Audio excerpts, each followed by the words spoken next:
Okay, I think we can get started. So hello everyone. Good morning to those of you in Shanghai or in the same time zone.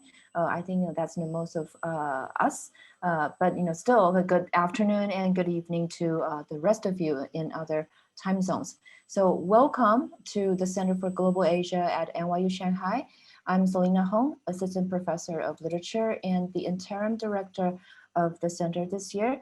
So thanks for joining us for this very special event between Shanghai and Rotterdam, the Global Logistics Challenge to Indian Ocean Port Cities, a lecture by Professor Anseng Ho. So this event is the keynote speech of our two-day Young Scholars Symposium on Asia and the World, which happens yesterday and today. So some of you in the audience are participants of the symposium, but many of you are also outside of NYU Shanghai and come from everywhere. So welcome everyone.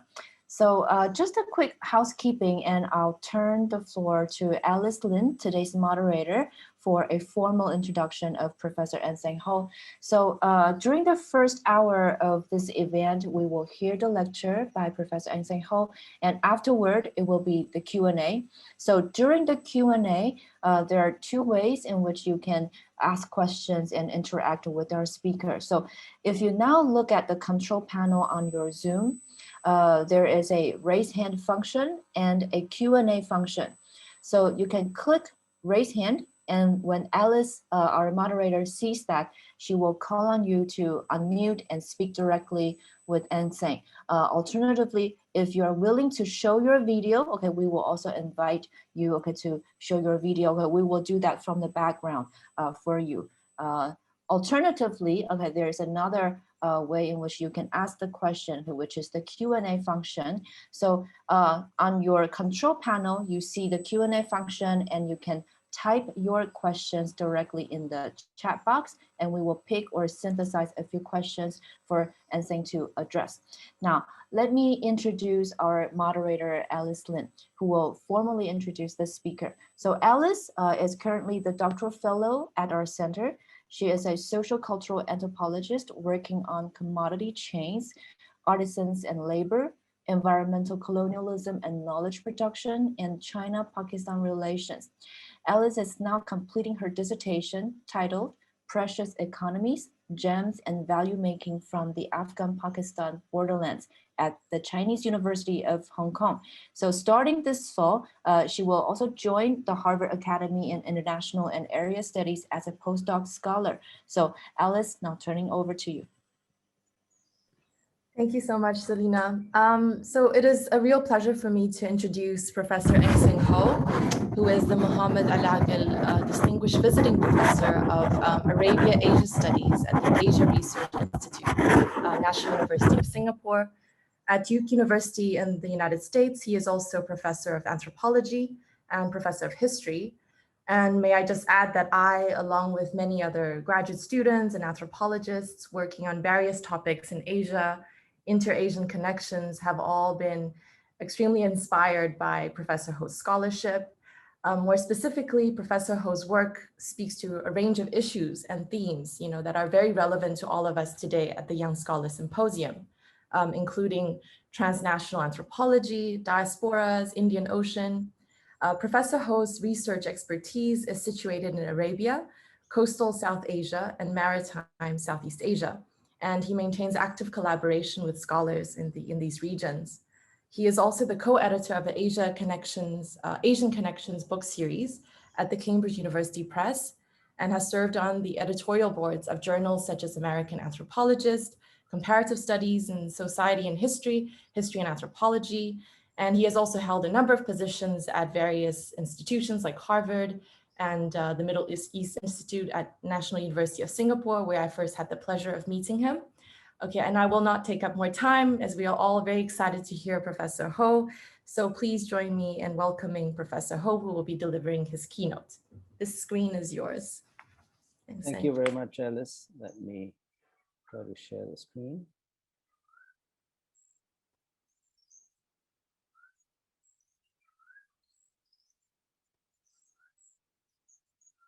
Okay, I hope you see my screen. Good morning, everyone. Thank you all for coming to this talk this morning. I'm very honored to speak at NYU Shanghai, though a little disappointed not to actually be there, and to connect with old friends and colleagues and learn from new ones. Thank you to Alice, Director Selina Hang, Prof. Tan Sen Sen, Erika Mukherjee, and Duane Corpus for this very kind invitation. I'm particularly happy and honored to speak at this exciting Young Scholars Symposium.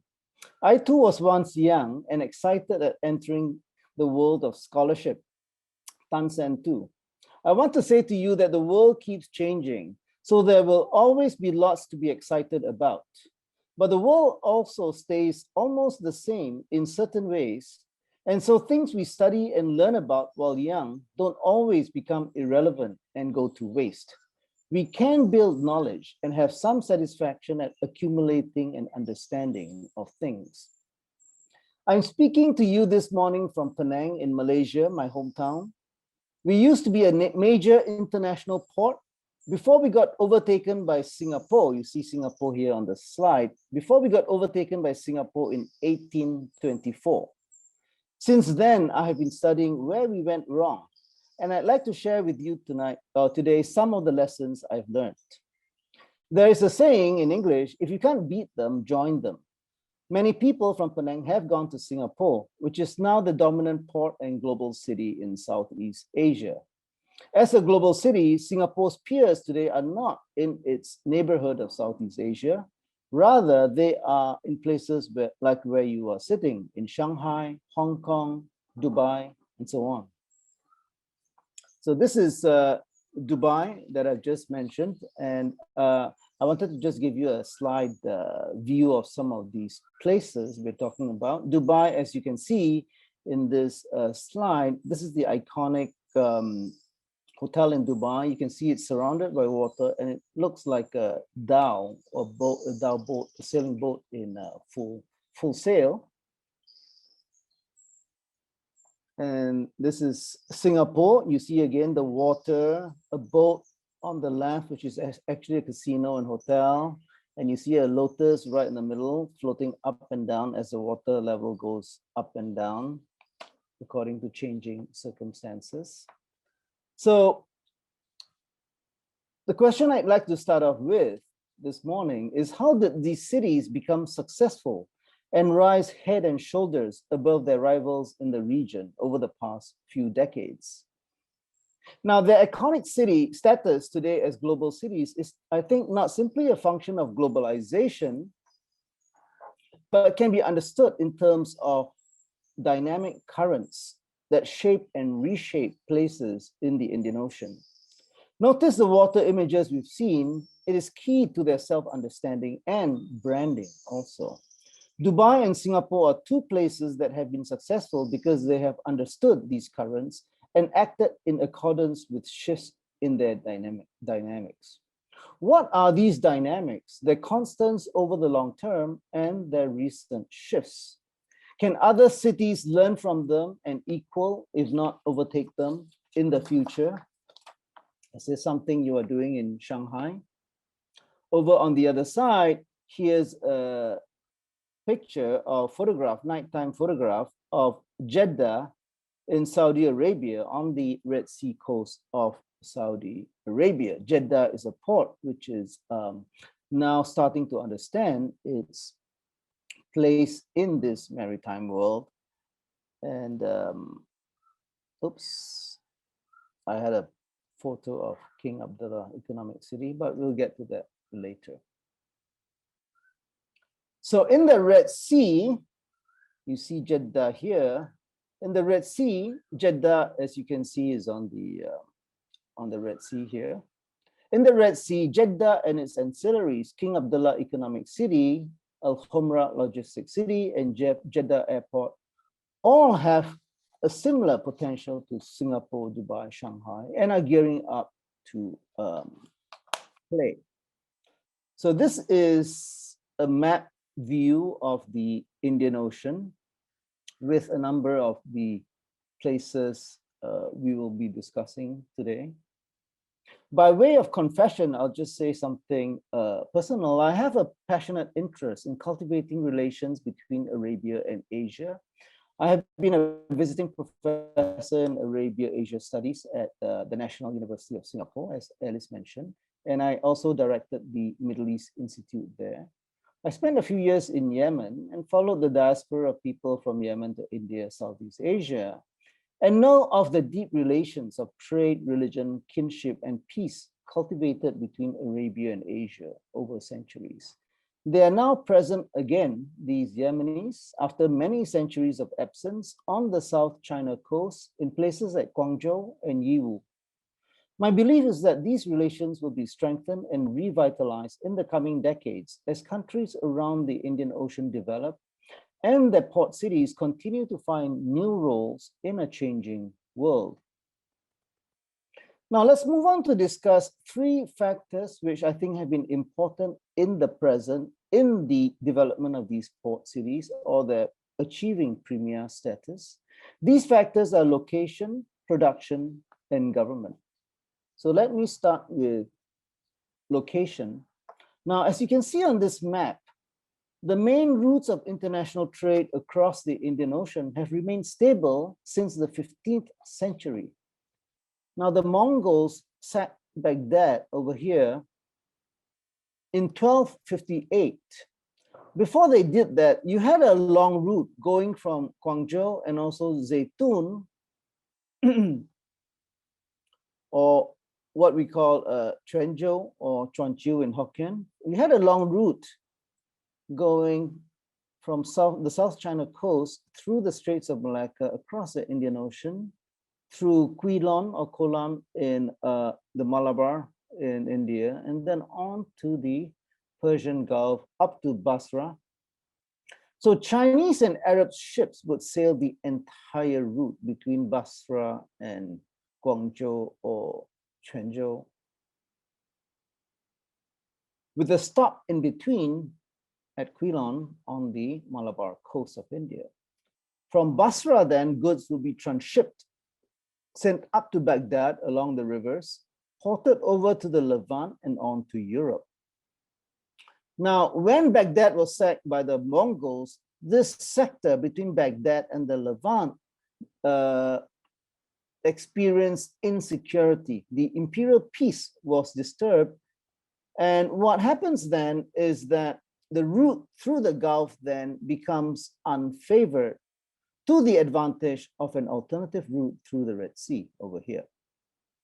From this point in time onwards, the main trade route across the Indian Ocean went through ports located at three main points.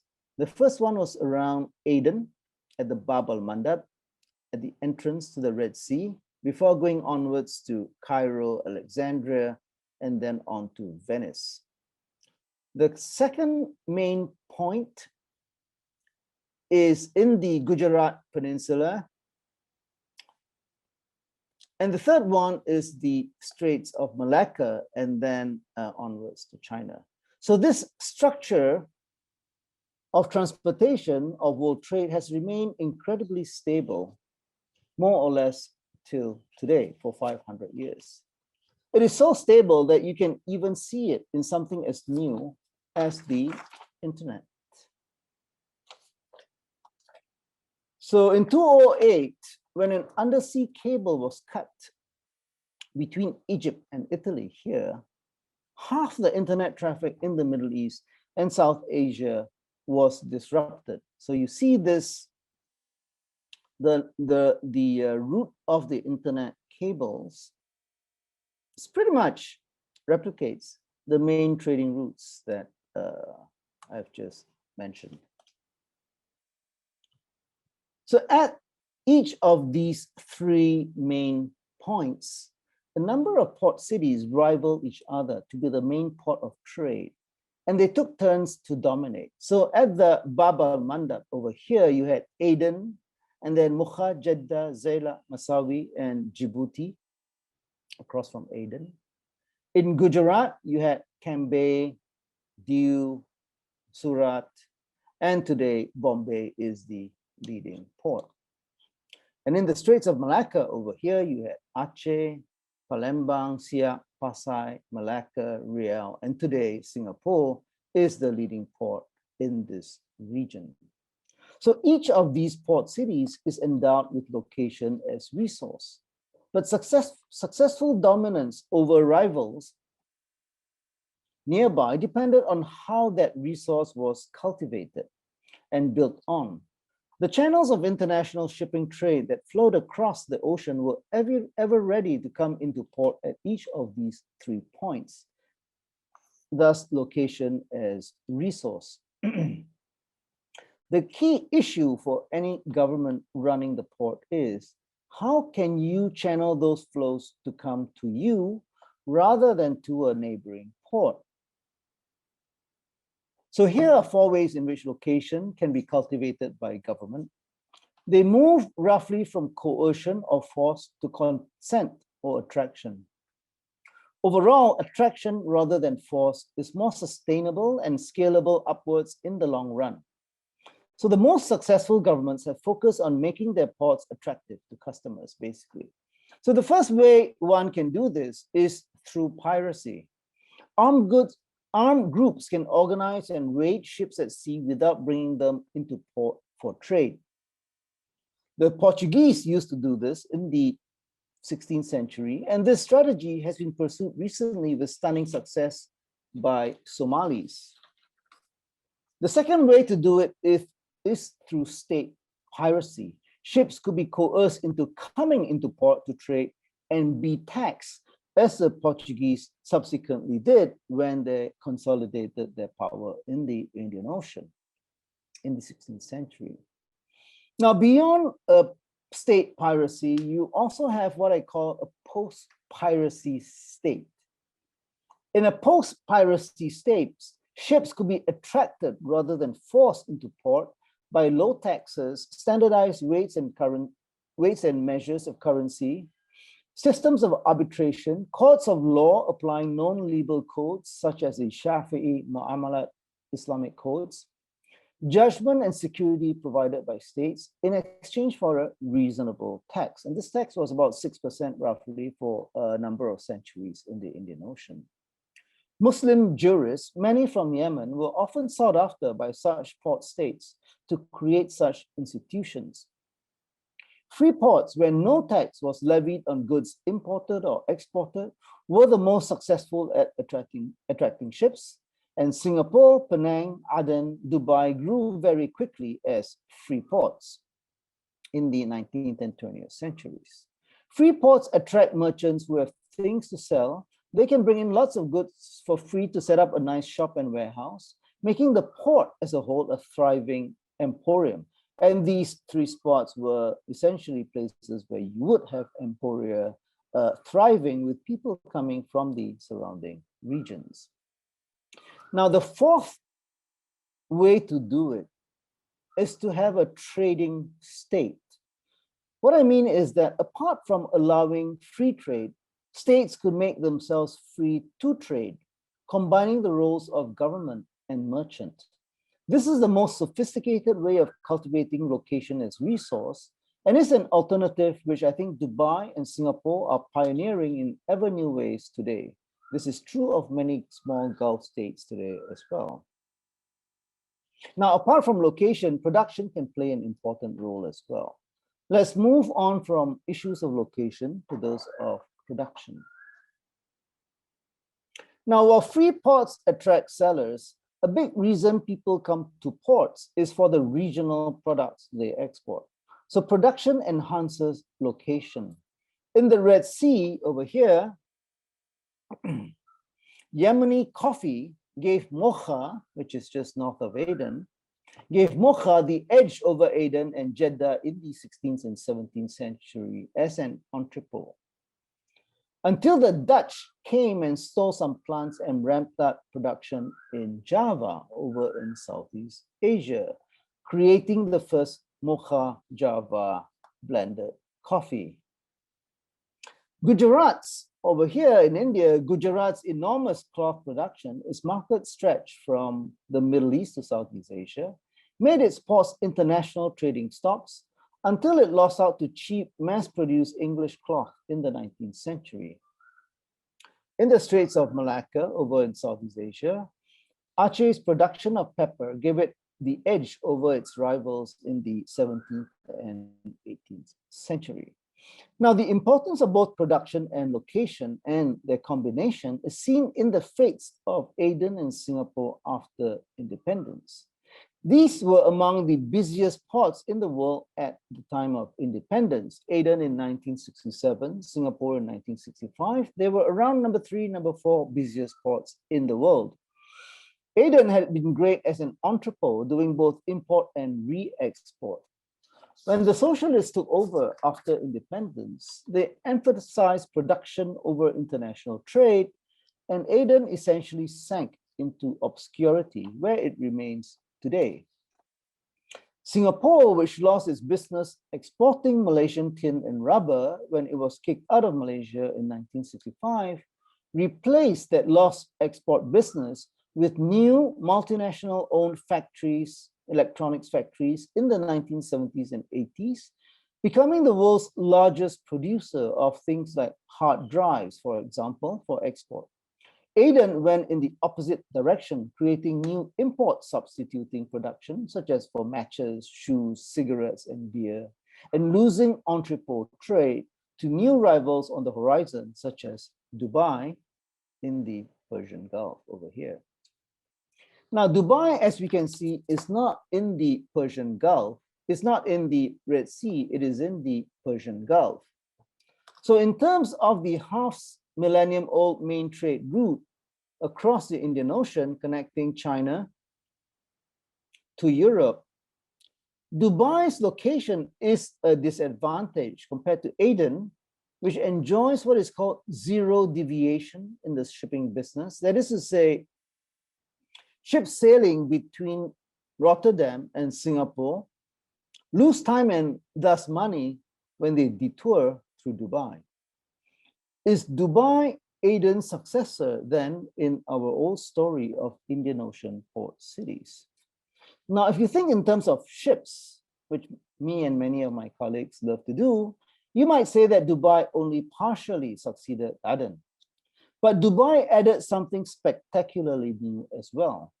If you think not in terms of ships, but in terms of aircraft, Dubai, I think, shifted the old east-west trade route back from the Red Sea in favor of the Gulf.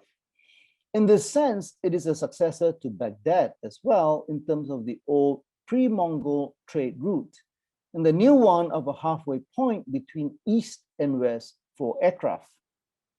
Baghdad in the 20th century used to be a halfway point between Europe and Asia for aircraft, which had to refuel before jet engines extended their range.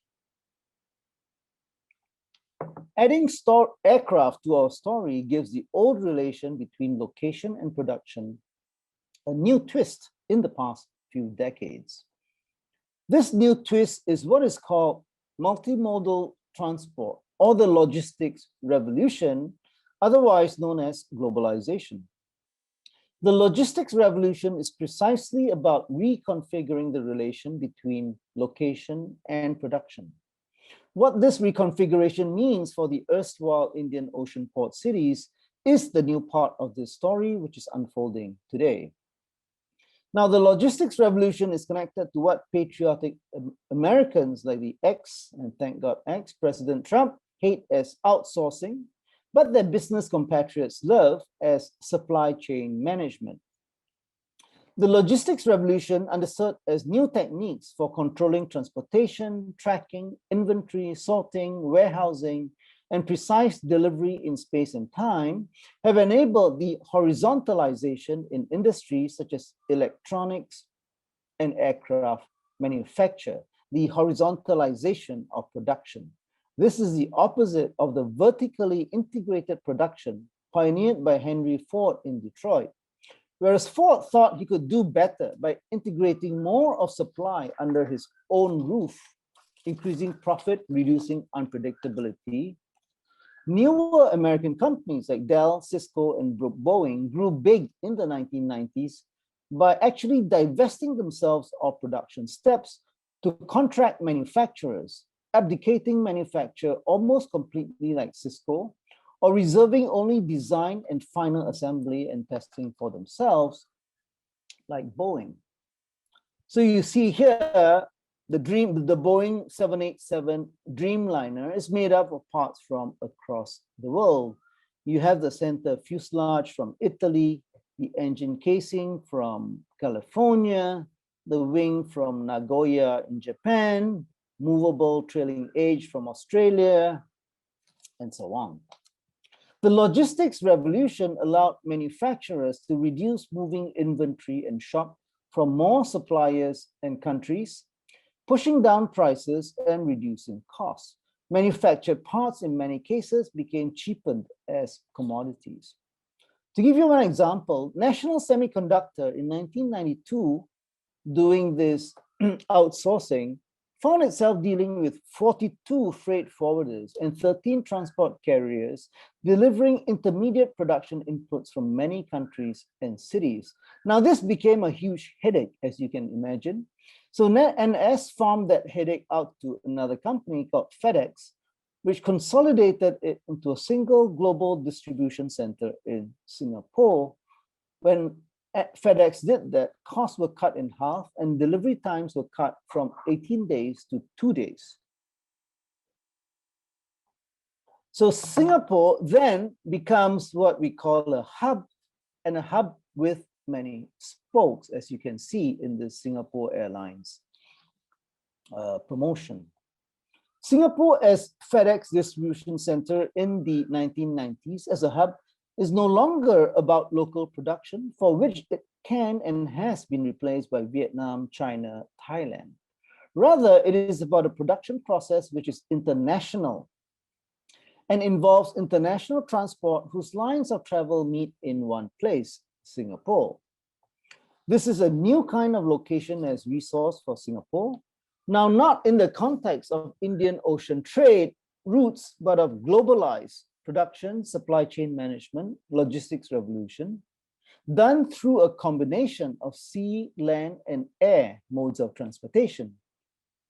For MNCs or multinationals, Singapore's hub role extends beyond production savings to administrative control as a regional headquarters.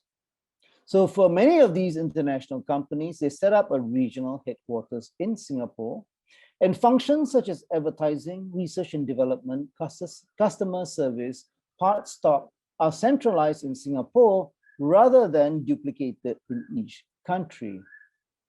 So what you have then is weekly, thousands of specialists fly from Singapore to India, China, Southeast Asia to subsidiaries and customers. This is evident in the multiplication of Singapore Airlines destinations, as you can see on this chart, across India and China. Singapore Airlines helps Singapore capitalize on its locational advantage. At the limit of this magic circle, and I've drawn for you here a circle in red.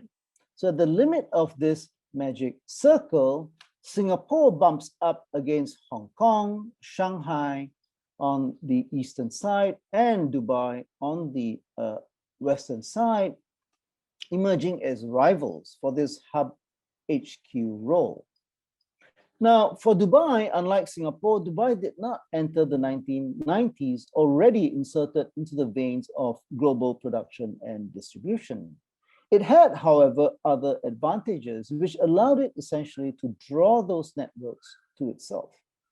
Since the 1970s, the building of the oil industry in the Gulf had created a huge transport load imbalance. What I mean by transport load imbalance is this.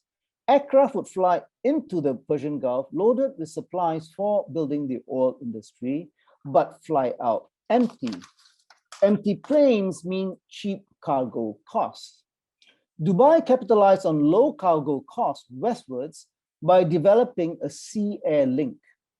Goods coming from the east via cheaper sea transport could be accelerated westwards through airlift, shortening time, allowing for new destinations. So in 1978, the first sea-air transshipment to Dubai came from Australia by ship and was airlifted to Libya, taking 20 days. This was less than half the journey by ship through the Suez Canal of 45 days.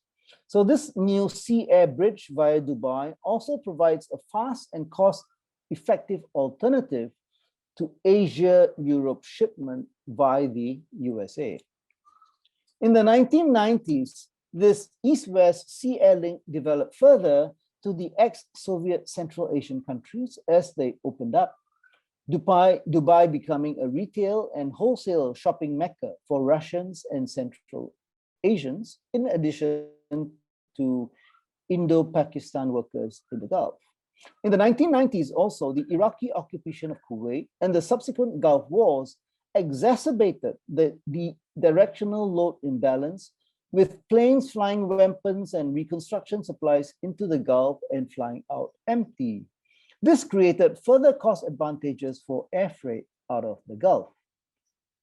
So with the development of traffic volume through Dubai as a sea air hub, the reach of aircraft makes it feasible for Dubai to serve as a hub for other things like humanitarian relief, supplying peacekeeping and refugee operations in Africa, tsunami and earthquake victims in South Asia.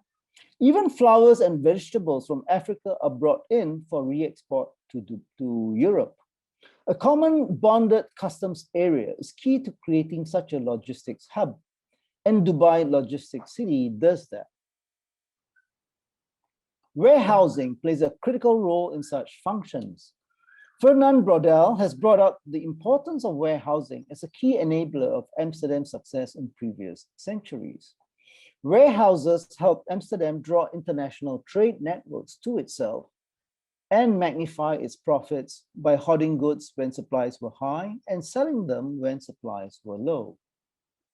The development of warehousing functions enables Dubai to emerge as a hub for both developed and underdeveloped markets. For example, a Pakistani dye factory owner in New Jersey relocated to India, slashing production costs and getting easier access to raw inputs from India and China.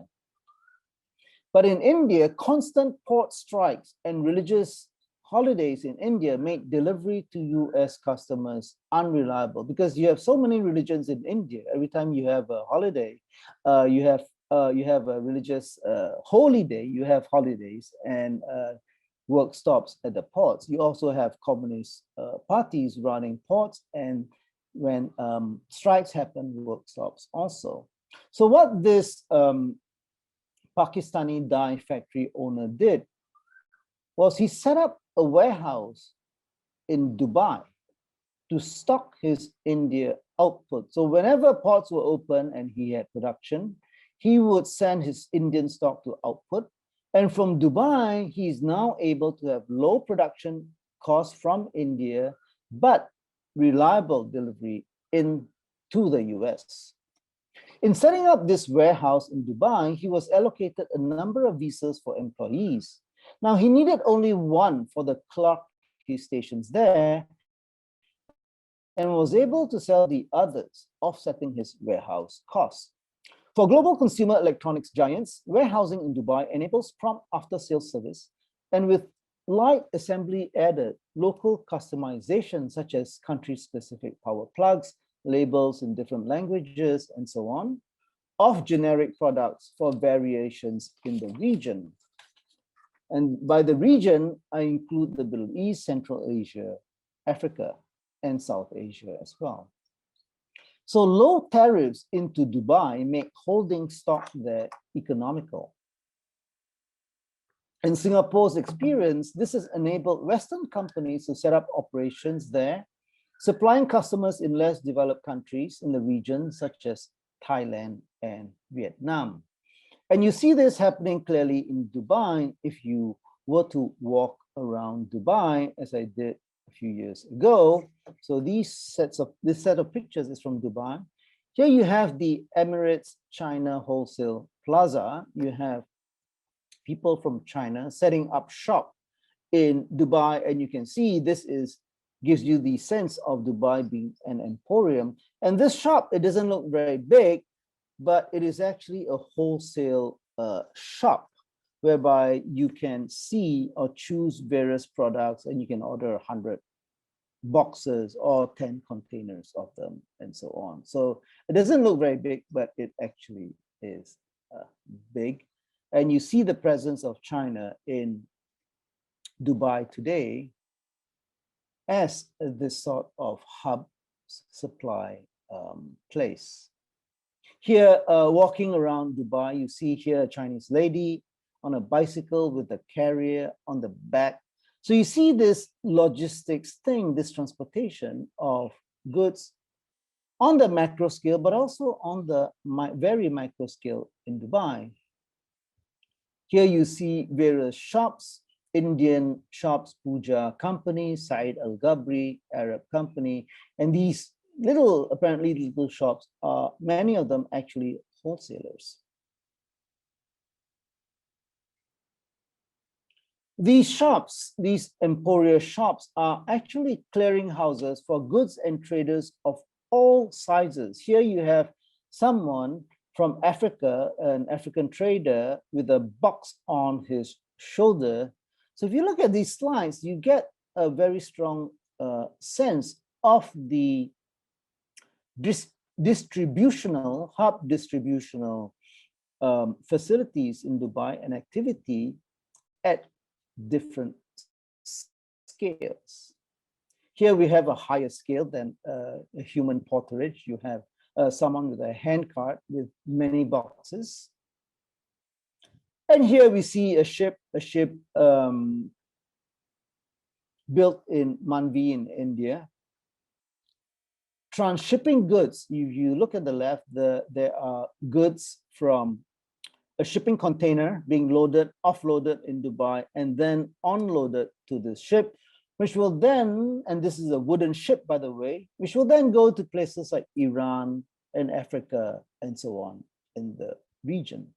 So we see that there is this logistics infrastructure, and this logistics infrastructure reaching beyond Dubai is brand new. It's part of low or no taxes. Moving through it harkens back to the old tax-free trade ports, which were a particularly attractive British innovation. How such free ports were designed, cultivated, and grown provide lessons and patterns for the success of Singapore, Dubai, and others today. In terms of government, the combination of a decisive state hand and attractive terms for foreign business is notable. With this combination arose characteristic patterns of relation between state and emergent local society comprising recent immigrants and sojourners. A major shaping force has been the unusual dual role of government as both state and commercial enterprise. This goes back to the legacy of the East India Company and of its servants who traded on their own account in intra-Asian trade, such as Stamford Raffles, the founder of Singapore. Accommodations were worked out in their founding roles as both ruler and merchant, and continue to be worked out in Singapore and Dubai today. This is especially true of the smaller Gulf states.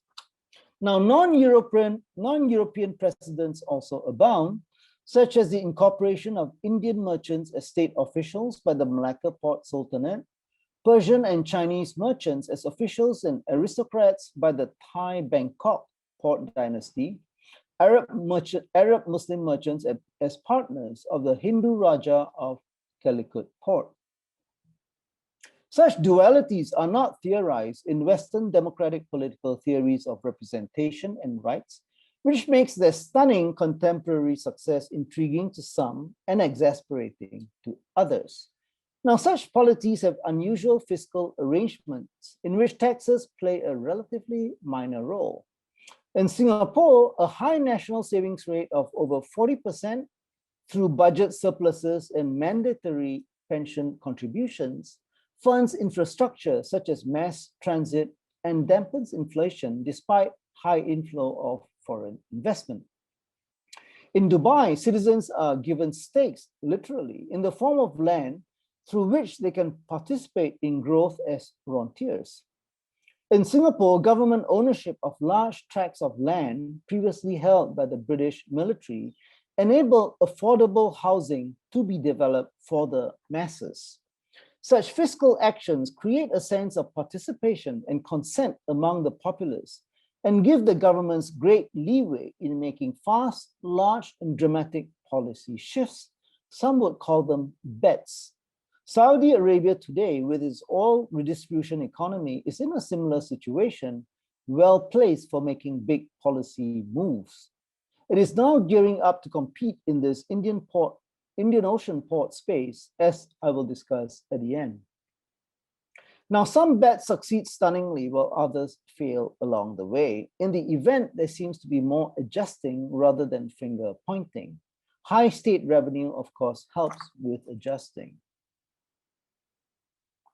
So what I'm saying here is that a whole customary world of state-society accommodations has arisen that is very different from the modern taxation representation balances worked out in the leading Western nations. A theory of gift exchange between state and society, public and private, might be helpful here and is already embedded in Islamic concepts such as waqf, sadaqah, hibah, wasiyya, waratha, amal jari, tawbah, tahleel. These are concepts of essentially gift giving between God and human beings, between generations, and so on. In Asia, terms such as Asian values, group precedence over the individual, social harmony, filial piety, etc., serve as rudimentary concepts for such exchanges. Something of a theory of exchange, of tolerance between state and society was expressed to me by a friend in Abu Dhabi who quoted a poem from the Imam Shafi'i to explain how the tolerance and generosity of the rulers of Dubai had paved their way. I quote, "Let your tolerance be a curtain covering others' deficiencies, and your generosity will be a shade sheltering your own inadequacies." That is to say, if you are generous as a government, your shortcomings will be forgiven. The involvement of government in commerce has enabled Singapore and Dubai to create a few champion companies internationally. Port operations, sovereign wealth funds are such champion companies. For Singapore, doing business as a government gives it an advantage available to few companies. As a government, Singapore can deal with other governments as counterpart. This is great for entering countries newly opening up to international business, such as China 3 decades ago, India, Vietnam, and Burma more recently. Singapore also shares this benefit with leading multinationals, thus attracting global companies to set up regional headquarters there. The story I've been telling here has been one pioneered and led by small places, very small places, city-port states like Dubai, Singapore, and Hong Kong. A question worth asking at this point is this: are such strategies available to small places only? Is being smaller and therefore perhaps more nimble, flexible, and adaptable a necessary condition for successfully pursuing such strategies? Looking around NYU's Center for Global Asia, it seems that there is nothing stopping Shanghai from pursuing such strategies, even if it is constrained by size and location within a larger nation. Certainly, being a vent for massive production volumes of manufactured exports coming out of China helps Shanghai. Let me conclude by taking a comparison with a port city that is in some ways comparable to Shanghai. Let's conclude with a quick look at Saudi Arabia and the port city of Jeddah. Creating a global city is something Saudi Arabia is now interested in.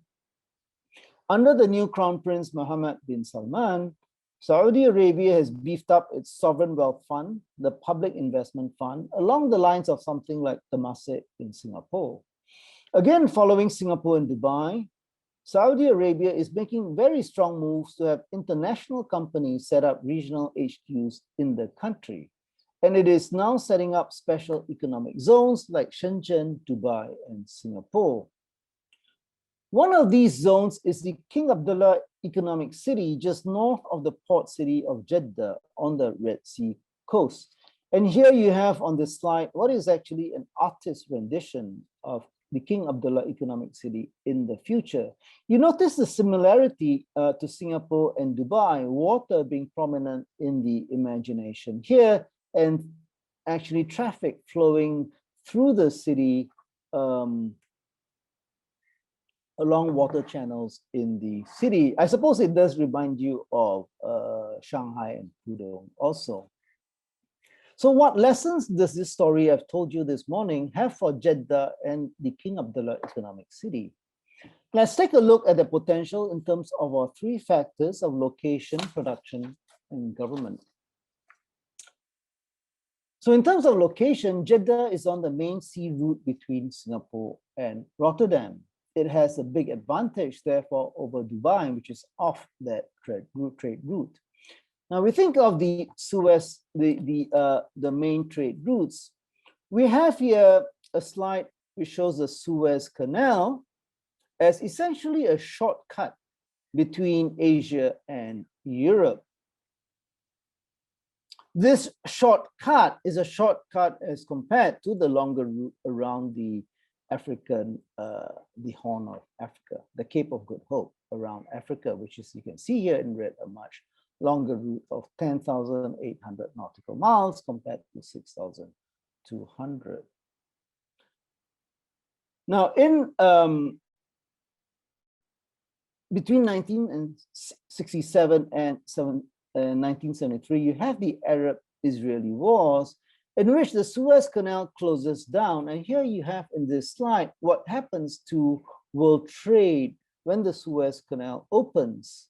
So you have a fall in world trade, and this is calculated between 70 over countries of roughly almost about 30% with the Suez Canal closing, and world trade rising up again when the Suez Canal reopens. So this is quite a huge disruption in terms of trade volumes when the Suez Canal closes down. Now, 3 weeks ago, you had essentially the same thing happening with a huge ship stuck in the Suez Canal. So huge are the proportions that this is a photo seen from space. The Ever Given ship carrying 20,000 containers was stuck on the Suez Canal, blocking the Suez Canal like a closed valve, resulting in a loss of $9 billion worth of world trade not being able to pass through the Suez Canal. $9 billion, $9.5 billion of world trade, 30% of world oil supply gummed up. The global supply chains I've been talking about were gummed up by this incredibly simple accident, to the amusement of lots of people on the internet.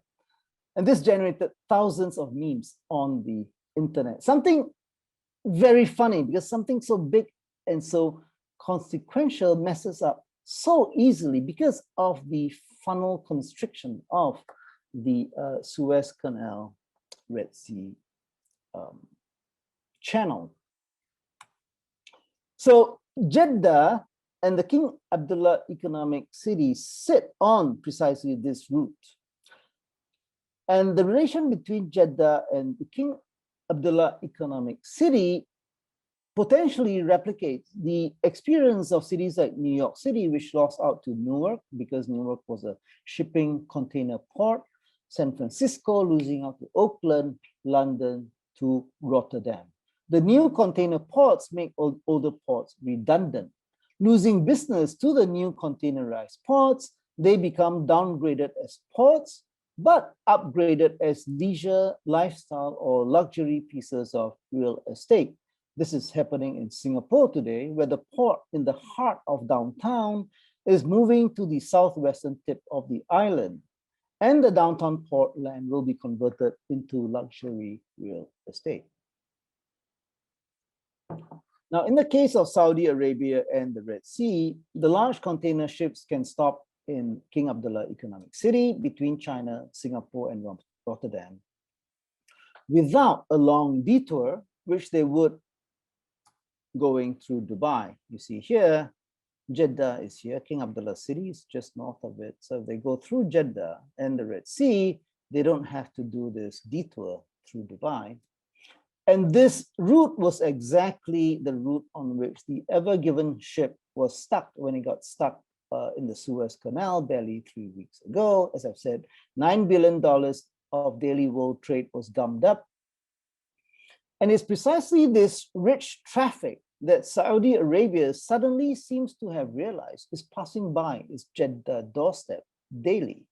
I spoke on this recently during some lectures in Saudi Arabia, and the vigorous discussion we had left me with a distinct feeling that a sleeping giant is waking up. This is actually a familiar feeling, something which people in Southeast Asia started feeling about China in the past decade or two. So in terms of air traffic, Jeddah is between Asia and Europe, just like Dubai, Abu Dhabi, Doha, even Istanbul and Addis Ababa in the region. Jeddah, on top of that, has the advantage of the annual Hajj pilgrimage to Mecca. The Hajj pilgrimage flies people in and the ships go out empty, giving you this load imbalance as an opportunity, which a place like Dubai cultivated. And the Hajj is seasonal, but Saudi Arabia is then now making the Umrah a year-round visits to the holy places, something they are building. Jeddah allows you to transship goods to East Africa. Livestock and meat from Sudan come to Jeddah and the ships return empty. So again, another load imbalance opportunity. The King Abdullah Economic City, Jeddah Airport are 45 minutes away from each other. So you have the possibility also to integrate the two, create a bonded customs warehouse and have this sea air transfer which Dubai pioneered. Like Gujarat, in terms of production, Gujarat, which exported cloth internationally, Guangzhou and Shanghai, which export manufacturers globally, Singapore, which exported Malayan rubber. Production of oil boosts Jeddah and King Abdullah Economic City's location. Oil, in terms of oil, SABIC, which is the downstream processing arm of the Saudi oil company, is already embedded in global supply chains and adds heft to Jeddah's location. And finally, the role of government. Low taxation allows governments to make big moves. Saudi Arabia has very low taxation because of oil revenue. It needs to build up a legal system. And this is what Islamic jurists from Yemen provided in Southeast Asia. A jurisdictional carve-out with things like arbitration, which is what King Abdullah Financial City is trying to do. The Dubai International Financial Center has been doing. The Singapore International Arbitration Center and commercial courts are doing. The audience here knows better than me of similar discussions going on around China, and in particular, Shanghai, Shenzhen, places like this. To conclude, it seems to me that the competitive space of Indian Ocean port cities, which have so far been led by small port cities and port states, is heating up. Port cities like Shanghai and Jeddah are muscling in on the scene. By muscling in, I also mean that they have big states and countries behind them. What does this mean for smaller players who have been at the forefront for a number of decades, like Singapore, Dubai, or Hong Kong? We have seen that location, production, and government matter. Now, location doesn't change. Production does, but it takes decades for it to do so. Governments can ossify, but they can actually also change and adopt new policies rather quickly. This seems to be happening in Saudi Arabia.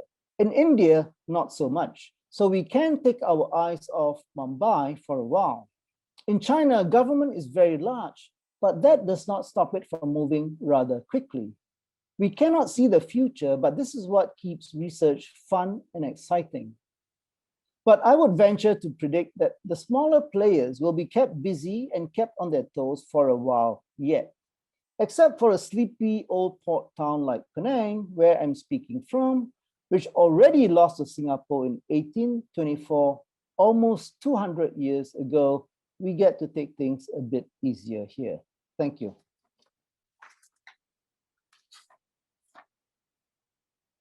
I'll be happy to take questions, and Alice will moderate. Thank you so much for such a rich and fascinating talk, and for taking us through this journey through all these major ports, and through the maritime and aerial space of logistical capitalism. I'm sure we have many questions. If you could just enter, either write in the Q&A box or raise your hand. Okay, we have a first question. Roslyn, would you like to ask that yourself?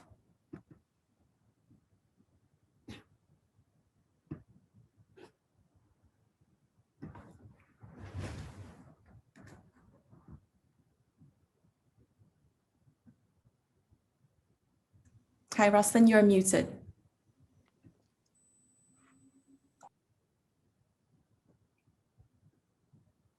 Okay, sorry, so her microphone is not working. Roslyn would like to ask, with the state's role as the capitalist state, would you say that this efficient model has no space for labor rights and media critique, but works really well for state elites as capitalists? Okay, yes, that's a good question. It's a question which usually comes up, and it's a critique which often comes, I would say, from the leading Western nations. This critique of having no labor rights and no media freedom. In fact, this sort of critique is traditionally pointed at authoritarian or dictatorial regimes and works very well there. And it is extended to places like Dubai, Singapore, and so on. What I would say is this: instead of looking at these places next door to large authoritarian regimes, especially those which are not economically strong, one can think of them next to places such as Venice, historically, being places where small places where world trade comes through. So when you think of a world trade coming through such small places, what this means is, according to someone like Fernand Braudel, even the crumbs off the table of world trade are quite substantial. It is not just peanuts. So places like this can actually host workers, foreign workers, to come and earn hard currency and actually accumulate wealth relative to their home regions. So today, many countries or many places in the world, people need hard currency but cannot get it where they live or come from. And so you have migration powered by the need for hard currency to buy things like motor cars, refrigerators, motorbikes, and so on, which basically are priced in hard currency terms. So they go to places like Dubai and Singapore in order to earn this sort of hard currency. So the wealth factor is important and doesn't necessarily come up in these discussions. With the high wealth, one is actually able to modulate restrictions on labor rights and things like that. Yeah.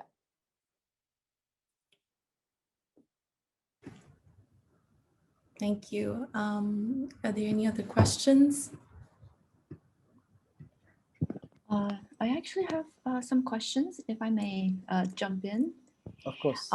Right. So, Professor Eng, thank you so much for this fascinating talk. I'm especially struck by the kind of macroscopic stories, and I call them stories because I couldn't help but think about these maps of trade routes or the port cities as organic, almost like they're human beings themselves.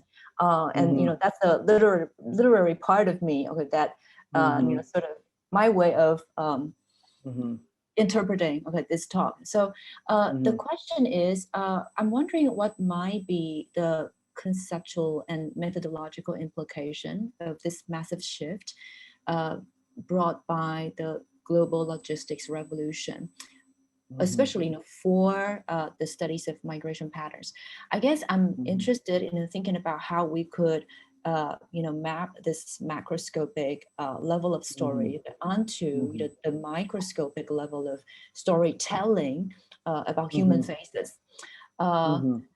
So I'm thinking, for example, what might be some of the new places, industries. Of course, you gave us a lot of examples, and perhaps the public spheres, but perhaps even private spheres, that we might need to look at, or probably not even new spheres, but old spheres, that we need to sort of revive in order to thinking further, about the 21st century stories of human migration.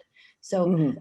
Yeah, and even on an even more microscopic level, how might this change or revive, some of the ways in which individuals, and particularly perhaps the mobile workers. And so I guess that's why I think Rosalind's previous question sort of also rings a bell in me as well. How might individuals understand themselves as members of not just one community but multiple communities in this 21st century kind of framework? Yeah, I think thanks for your question. It points to the heart of the matter. Your final question: how can individuals think of themselves as members of this larger world or community? And that actually has been my own personal experience, because we, number one, have, well, most people have many people don't even have passports. Most people have single passports, and not many people, some do have multiple passports. And so these passports and the citizenship notions of belonging, many of us embedded in, not by choice, but by historical and personal circumstance, has actually, as we all know, basically imprisoned us mentally. And with the globalization of the past 30 years, our minds have started to become broader. This expansion of minds with globalization has taken time to trickle down in consciousness. And so the sorts of logistics expansions I'm talking about have actually preceded the world of scholarship. Scholarship actually has been very slow in on the uptake, in catching up in terms of intellectual consciousness with these practical logistical things. Now, I'll just say, for me personally, I was not able, well, today I'm not able to go to China because of COVID, but I was for many years unable to go to China because of the Cold War, where if you have a Malaysian passport, you can't basically go to communist countries. So being able to go to China in the 2000s was a completely new thing for me. And this experience of going to China essentially was getting out of jail, getting out of a huge Cold War jail, which cut the world essentially into two, the communist world and the capitalist world. And so this expansion of one's personal ability to travel takes place at many different levels. The first place I went to in China actually was this town I mentioned, which the Arabs call Zaytun. In Hokkien, it is called Chuanju or Quanzhou. And Quanzhou is on the it's on the Fujian coast in southern China. And when I went to Quanzhou, I was surprised to see things like bubble tea shops from Taiwan. bubble tea shops from Taiwan. And that was a very direct experience of what you might call reverse migration from Taiwan to Quanzhou, because as you know, Taiwan was populated, settled by people from the Fujian coast, who many of them were followers of Koxinga or Chen Jiankou in the 17th, 18th centuries. So you have this new expansion of bubble tea shops from Taiwan and other things as well to the old mothership of Quanzhou, as it were, as China opened up and so on. And so many individuals have experienced these kinds of renewed abilities to travel to old familiar places, familiar in the cultural imagination, familiar from literature, familiar from grandparent stories, all these sorts of things. And so this ability to reconnect to old places coming out of the new situation has, I think, a lot of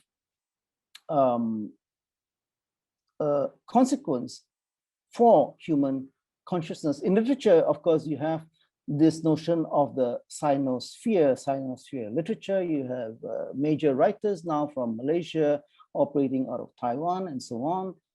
So this expansion in the sinosphere is exactly one of these sorts of things. I'll just say on a somewhat personal but macro note, in Penang, as I said, Penang lost out to Singapore in 1824. But Penang also is a very Hokkien speaking place.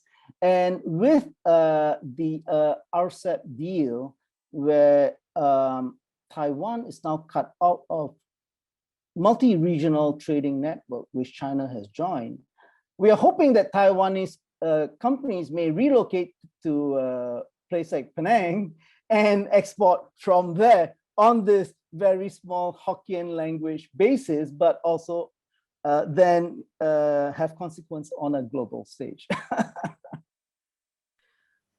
Thank you so much for this one last note. That reminds me that I certainly do wish that we import lots and lots of Penang style char kway teow to Taiwan. That can be arranged quite easily, I think. Thank you. Yeah, thank you for the comments. So there's a question from Tansen, which I will read. So he thanks you for the talk. He wants to ask about your view on the compressing of time as one of the factors in Indian Ocean connections. And by this, he means the time taken to transport goods from one port to another that becomes then associated with technological developments, right? The knowledge of monsoon winds, steamships, container ships, airplanes, etc. Right.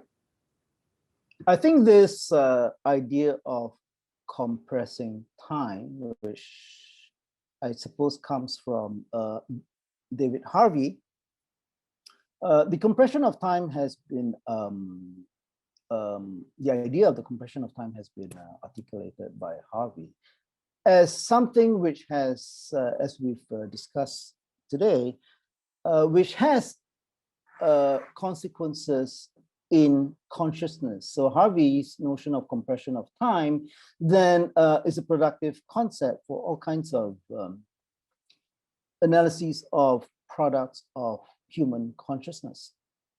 This idea of compressing of time, I would say, enables one to think of a corollary in space, which is the expansion of space, what I call the horizontalization of production. So the compression of time goes along with the expansion of space. And this expansion of space is exactly what has created this global supply chain. That global supply chain in the 80s, we talked about just-in-time production pioneered by Japanese companies. That just-in-time production now has expanded into a whole worldwide logistics supply chain structure. The very interesting thing about this creation of this global supply chain is this. In terms of time, it is actually a reversal of time. What do I mean by a reversal of time? By that reversal of time, I mean this, that if you think of the 17th century, the 18th century, you had what was a very international trading world across the Atlantic, a world in which labor came from Africa, driven by capital coming from England to produce on the land in America. Now, these three factors of production, land in America, labor from Africa, and capital from England, was essentially the heart of the most productive capitalist production and trading arena in the world at that time, generated huge profits. The problem with this international trading world was that it was colonial, it was monopolistic, it was built on violence. So this sort of, it was truly an international trading commercial system, but it was built on immoral grounds. And the person who articulated this most strongly was Adam Smith. Adam Smith said, you don't have to create wealth this way. You can do it better. The way you do it better is to repatriate all the factors of production back home to England. And so if you have production in England, capital from England, using English labor, you are able to build a world-beating export economy. And this Adam Smith view of an export manufacturing powerhouse hosted in one nation state became essentially the model for all countries after the Second World War. And so this model of all factors of production in one nation state actually led to a competition between these nation states as economic players, and we're all very familiar with this story. Economic nationalism led to empires which were not actually multinational, but which were multinational, but were driven economically by national interests, and led to the First and Second World Wars. So what we are seeing after the Second World War, what we are seeing with globalization is actually the dismantling or partial dismantling of these national economies. And you have the factors of production like labor, like capital, now breaking out of the nation state and going all over the place. So what we have with compression of time, expansion of space, is, I would say, a reversal of the de-internationalization of production to a re-internationalization of production. A bit of a long response, sorry, Benson. I will also read out this question from Arunab Ghosh. Says, thanks, Seng, for a terrific talk. You alluded to the Cold War just now, and now we are encountering talk of a possible new Cold War.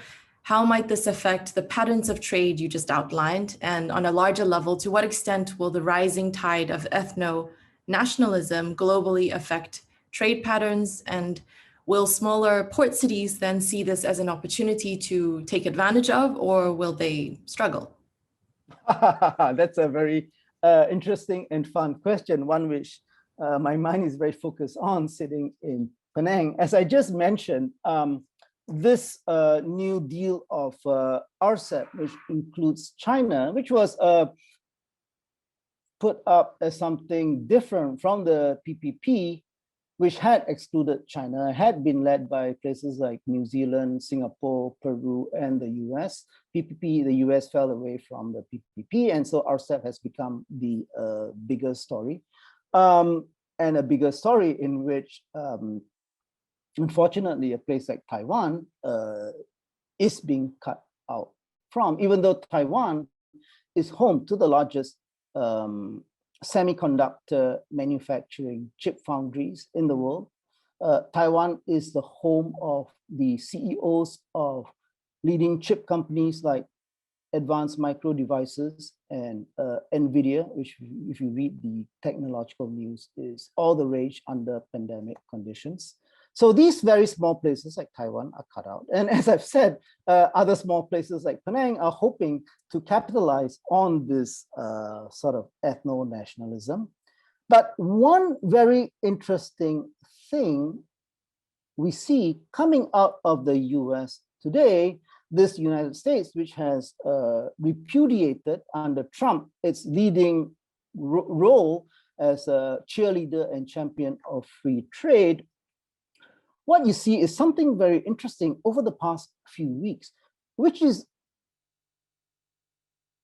an unheard of split or cultural war between the Republican Party and the largest and strongest companies in the US.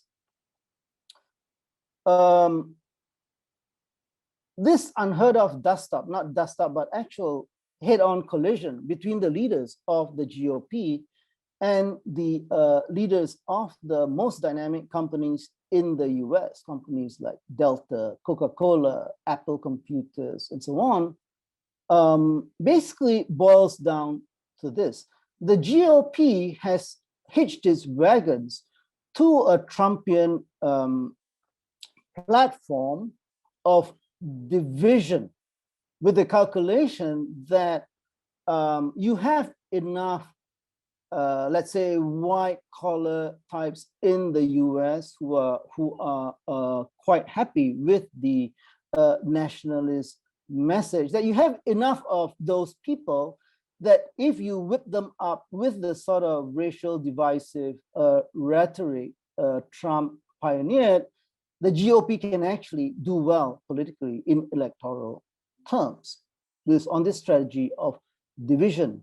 What you're seeing is that US companies are saying this strategy of division does not work for us. Number one, as a business, you want to expand and include everybody, all customers, rather than divide between customers. So that calculation does not work for them.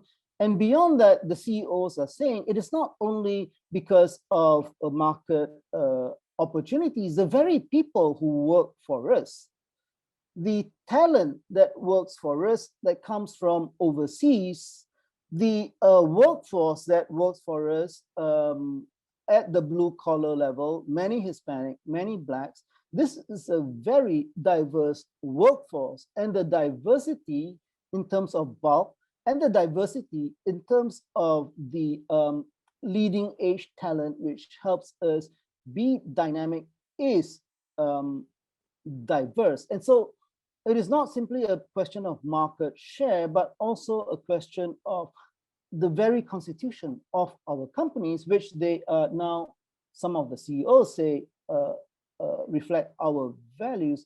That has led to a head-on clash within the United States itself. If I translate this into economic terms, simply I can say that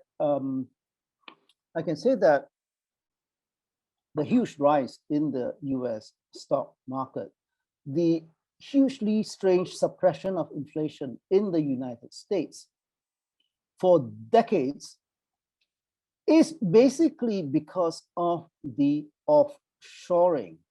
You have Chinese workers working long hours for low wages, basically supplying the United States with very cheap advanced goods.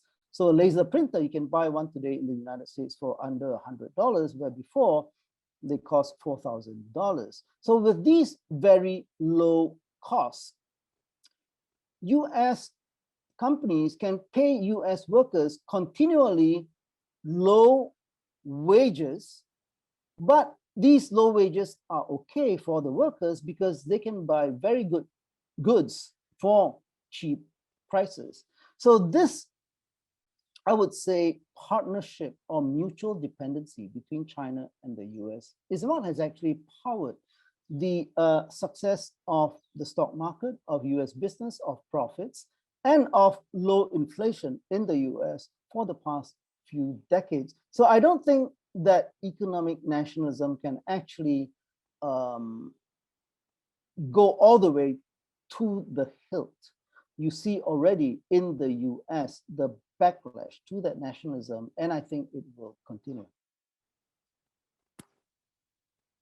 So we have time perhaps for 2 more questions, Eng Seng. So Xuanan wants to ask about this idea of this ever-expanding network. Like, what do you think about? What are some of the consequences of an ever-expanding logic of network? And I'll just go ahead and also read out Lexa's question, which is somewhat related. She's curious about this idea of winning and losing between different ports and where it comes from. Is this your own analytical framework, or do you see evidence in historical record or today of people thinking of ports as winning out over each other? What are the effects of this kind of thinking? Right.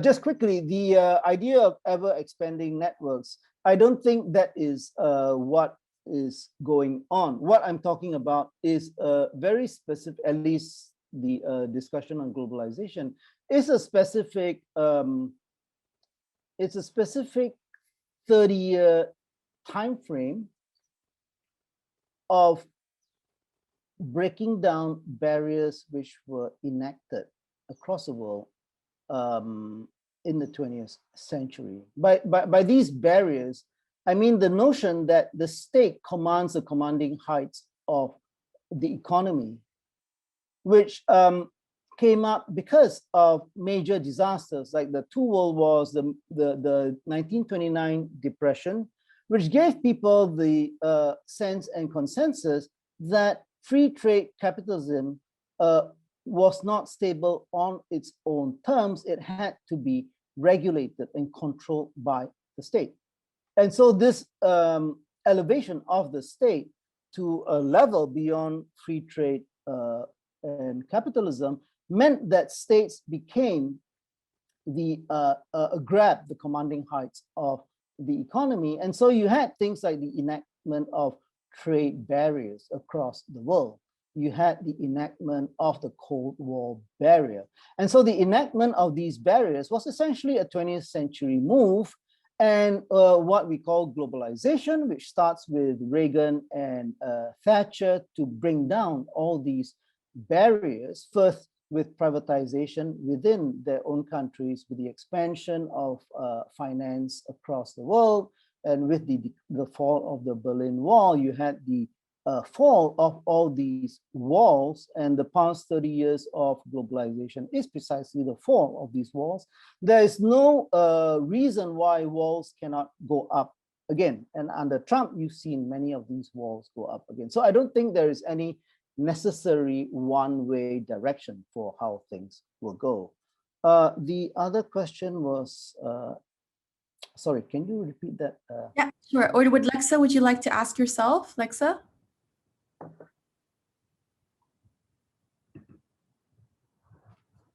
Okay, I guess she's here. Okay. Yeah, hi, can you hear me? Yes, I can hear you. Can I see you? I can't see you. Okay. Go ahead. All right, thanks for the talk today. I actually just visited the deepwater port outside Shanghai, so this was really interesting to hear the wider context. So my question was about this idea of winning and losing between ports, where that idea comes from, and whether there are any implications of that kind of winning and losing thinking. So does it come from historical records, or are governments talking about it today? It definitely comes from the historical record. And I think the conceptual workshop for this is actually the Mediterranean. If you look at the work of someone like Ferdinand Brodel, who I've mentioned a few times this morning, Brodel in his book, The Wheels of Commerce, he has, I think, a three-volume book. The Wheels of Commerce goes through chapter by chapter, places like Venice, Amsterdam, London, and he discusses these port cities and states in almost anthropomorphic terms. This is something which Selena might appreciate. In almost anthropomorphic terms, these city-states are thought of as almost as individuals and with competitive rivals. So to give you a simple example, Venice and Genoa were huge rivals. And they competed economically. They had navies which fought with each other until Genoa lost to Venice in a huge major battle called the Battle of Chioggia. And Genoa gave up the ghost. They said, we're not going to fight with Venice anymore. We'll simply not deal with our own state. We'll go to other people's states. And so Genoese went to Spain. They went to Portugal. And people like Amerigo Vespucci, Christopher Columbus, went to places like Spain and Portugal and essentially pioneered or helped the Portuguese and Spanish monarchs think big of a larger space of play. And so when the Portuguese landed in Calicut at the end of the 15th century, it was not an expansion by huge European powers to dominate Asia colonially. If you think in terms of Genoese-Venetian competition, it was actually that the Venetians had locked up the Mediterranean, Red Sea, Indian Ocean route together with their Muslim partners so that the Genoese were cut out of it. They wanted pepper from Calicut. So the Genoese essentially got the Portuguese to do their dirty work or to have a different strategy of going around the Cape of Good Hope in Africa to Calicut. So what we think of as a new round of 500 years of colonialism can also be thought of in terms of competition between two small places, Genoa and Venice. And the story can be multiplied for many places across the Indian Ocean, the Bab al Mandab, the Gujarat Peninsula, the Straits of Malacca. You see all these cities competing with each other, with today Singapore being the lead city in one spot, Bombay taking over from Surat, Jeddah now trying to take over from Aden, and I would also venture then Shanghai taking over from Hong Kong. So I think if we think of ourselves as some of us coming from these cities and having hyper-nationalist patriotism for these small places, I think we understand some of the hot blood running through this sort of way of looking at things.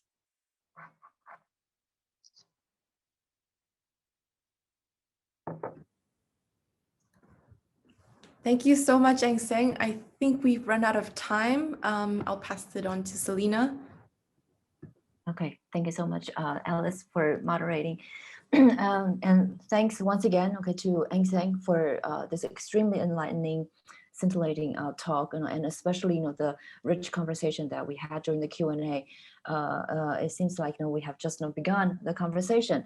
Mm-hmm. So we certainly do hope that one day soon, when the border controls ease up a little bit, we will all be able to travel more easily, and we'll be able to invite you again to NYU Shanghai in person. Thank you, Selena. I'm very happy to have been here today, and I think Zoom is perfect. There's no problem with it. It gives me the opportunity to come whatever the situation is. And Zoom, of course, I can't hesitate to say, is started by a Chinese engineer who went to USA and worked for Cisco, by the way, before taking the Cisco system out on his own.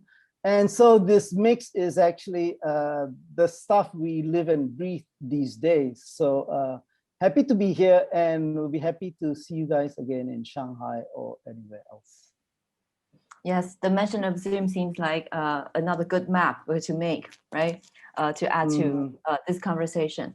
So just very quickly, before we formally close the webinar, I'd like to remind those of us who are the symposium participants. So right after this keynote, we're going to have some time to break, and we will formally start our next panel, which is panel 4, chaired by Joanna at 11 a.m. And for that, okay, please look at the email reminder that Haoze just sent. And in that email, there is a Zoom link. Okay, if you are curious or just like me, okay, starting to feel a little bit confused about all sorts of links. So please look at that email reminder that Haoze just sent, okay, so you won't get lost. So we'll see you there at 11 a.m. All right. So Thank you. I guess. Thank you, Ensign. So I guess that means that we have to close the event. Thank you so much, everyone, for participating. Thank you, Alice. No, thank you, Ensign, for being part of this symposium. Thank you. Thank you, Serena, Alice, and Haoze, especially for your help and welcome. Thank you. Yes, Cheers. thank you, Haoze. Okay, bye-bye. Bye-bye.